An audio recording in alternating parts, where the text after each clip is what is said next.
দুনিয়া একটি অস্থায়ী জায়গা।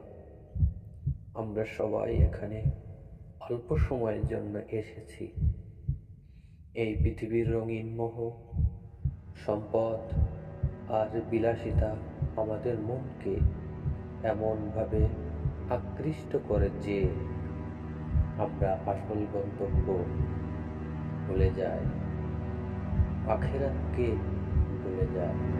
কিন্তু আমাদের স্মরণ রাখা উচিত, এই দুনিয়ার জীবন হলো এক পরীক্ষার ক্ষেত্র।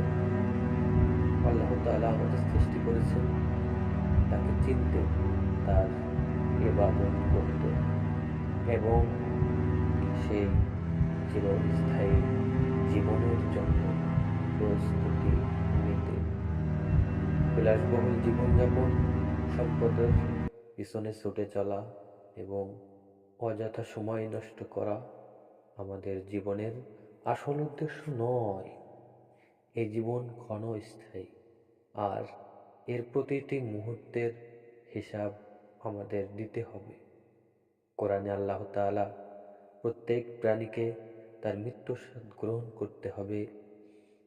কিয়ামতের দিন তোমাদের কর্মফল পরিপূর্ণভাবে বুঝিয়ে দেওয়া হবে। যারা দুনিয়ার সুখ ও মোহে পড়ে আখিরাত ভুলে যায়, তারা একদিন খুবই অনুতপ্ত হবে। তখন তারা বলবে, হায়, যদি আমার জীবনের জন্য কিছু প্রস্তুতি নিতাম। কিন্তু সেই দিন আর এই সুযোগ মিলবে না। মানুষকে বুঝতে হবে যে দুনিয়ার সম্পদ, যশ, খ্যাতি ও বিলাসিতা ক্ষণিকের। এই সব কিছুই একদিন ফুরিয়ে যাবে। সম্পদের পাহাড়, দামি গাড়ি, সুন্দর বাড়ি, সুন্দর নারী সবই রেখে যেতে হবে। আমাদের সঙ্গে কবরে যাবে কেবল আমাদের আমল। আমাদের সঙ্গে যাবে কেবল আমাদের আমল।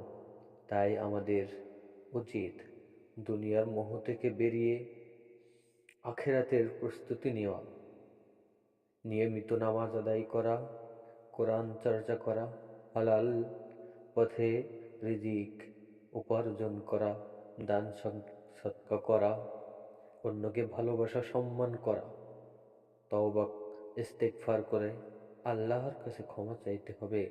কেননা আমরা সবাই ভুল করি।